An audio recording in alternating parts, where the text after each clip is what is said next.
What's going on, guys? Trevor here, author of the book 22 Houses is Not a Home. We're coming at you with a three-part series on dating. So we're going to be talking about dating as it results or would end in marriage. So specifically dating tips for those that have gone through trauma, foster care, all those kind of things, but are ultimately looking to date someone for the purpose of marriage, not necessarily casual dating. So definitely strap in and get ready. We'll get into this topic.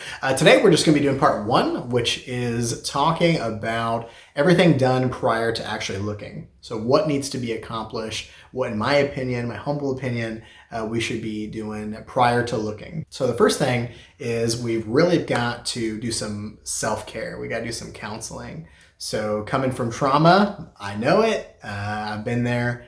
We've got to take care of ourselves. We've got to do some possible counseling, therapy, life coaching, good relationships, friends and family, people that can really help us and kind of get us to where we need to be. What is the saying? Hurt people hurt people. So we've got to, get those hurts, those wounds kind of patched up and good to go. That way we can bring our best self. We want to make sure that we're, bring our best self out to the dating market.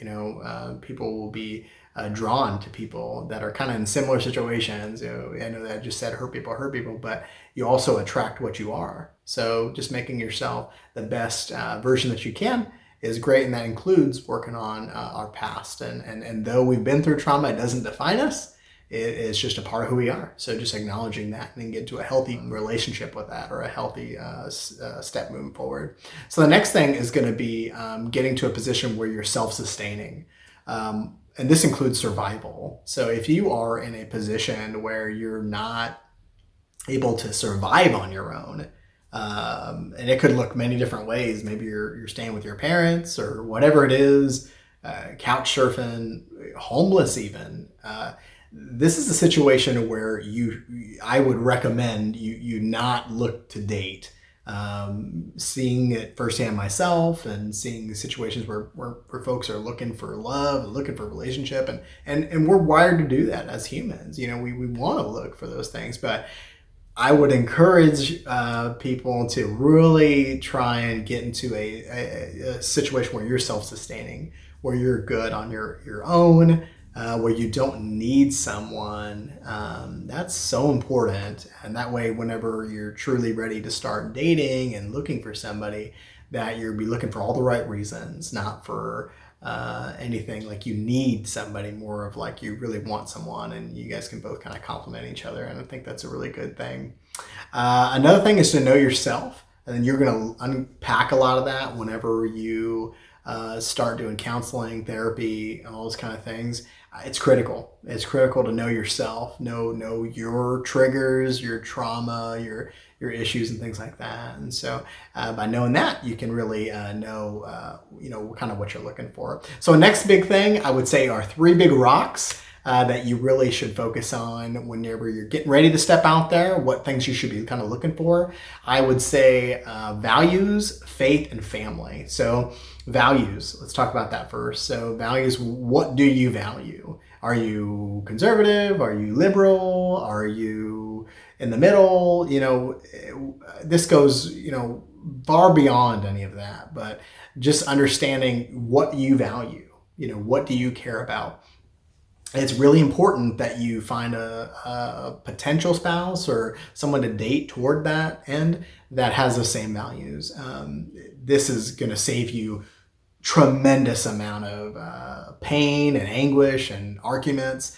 Just having somebody that really agrees on the big rocks, those things in life, and just having that synergy is going to be really important. So that's my first recommendation: is values, faith.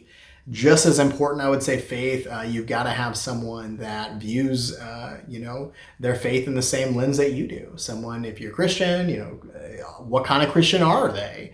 The person that you're looking for. You're looking for someone more casual, someone who really takes a walk seriously with Jesus and all those things. I mean, you've got to really figure out what that faith component is and make sure. And this even could, you could say someone from maybe who's, Muslim, or maybe someone who's whatever, just making sure that you line up on that. I know there's the trope out there, you can make it work and, it doesn't really matter, but I've got to disagree. I would say that, really having someone that has that faith base, the same as you, is going to be just so huge and such an important part, especially as we bleed over into the last point, which is family. You got to really look at someone who's going to be looking for the same type of family situation you are. Now, whether you're bringing a family that you already have into the next relationship, or you're talking about kids, you're talking about, how many kids you want to have, if you want to have kids at all. And then, of course, what I was just talking about with faith, how will they be raised? Will they be raised in what faith, if you don't agree and have that same faith base? I just think it makes everything so much more smoother, I would say, to get to that. But yeah, just really agreeing on the family, and people can change and things like that. But those big rocks, those are typically things that will be really foundational in a relationship.